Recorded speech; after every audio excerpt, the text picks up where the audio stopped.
ছোটবেলার বন্ধু। ছোটবেলার বন্ধুদের মধ্যে কোনো স্বার্থপরতা থাকে না, কোনো দেওয়া নেওয়ার সম্পর্কও নেই।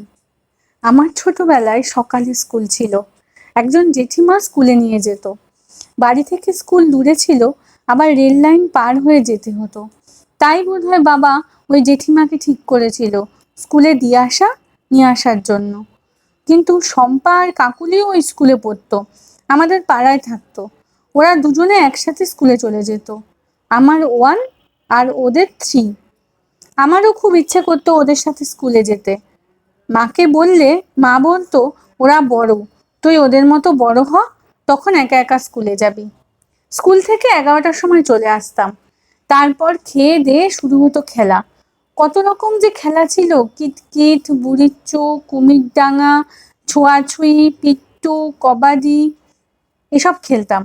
তবে দুপুর রোদে মা বাইরে যেতে দিত না, তখন পুতুল নিয়ে খেলতাম অথবা রান্নাবাটি খেলতাম।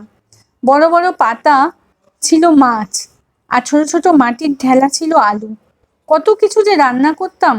একবার তো রান্না বান্না করে রেখে বেড়াতে গেছি, 2 দিন পরে এসে দেখি পাতা, ফুলের পাপড়ি সব পচে বিচ্ছিরি গন্ধ বেরোচ্ছে। একদিন বিকেলে সবাই একসাথে খেলছি, খেলতে খেলতে পড়ে গিয়ে হাঁটু ছড়ে গেল। বেশ ভালোই রক্ত বেরোচ্ছে। এরকম পড়ে তো অনেক যেতাম, তেমন গুরুত্ব দিতাম না। সেদিন হাঁটুটা একদম গর্ত গর্ত হয়ে গেছে। পিচের রাস্তা, মাঠে পড়লে হয়তো এতটা হতো না।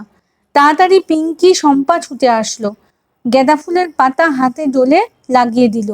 রক্ত বন্ধ করে বাড়ি যেতে হবে, না হলে মা আবার প্রচন্ড মারবে। বাড়ির সামনের মাঠে দুর্গাপুজো হতো, বাঁশ দিয়ে প্যান্ডেল করা হতো। বাঁশে কাপড় লাগানোর আগে চলতো বাঁশে ওঠার কম্পিটিশন, কে কত উঁচুতে উঠতে পারে। ছোটবেলার দিনগুলো তো হারিয়ে যায়, তার সাথে সাথে ছোটবেলার বন্ধুরাও।